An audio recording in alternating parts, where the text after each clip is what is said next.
It's interesting that just a few miles away in another town, the town of Bethsaida, Jesus met another man who said the same thing that the demon said in today's reading.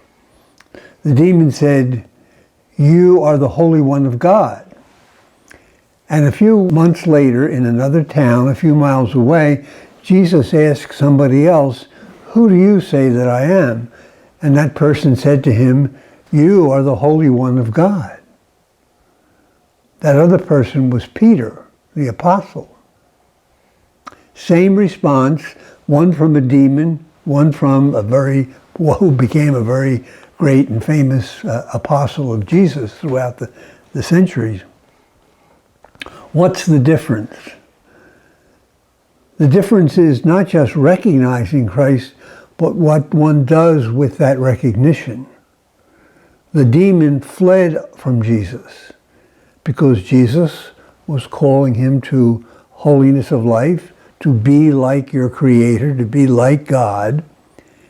Peter, although he didn't like what he heard at first, remember, even when Jesus told Peter, "Things are getting so bad, they're going to kill me in Jerusalem," Peter said, "Oh, no, that will never happen. Don't even think that, Lord." He avoided the whole difficult part of being a disciple. Eventually, of course, he came around and suffered the same fate as his Messiah.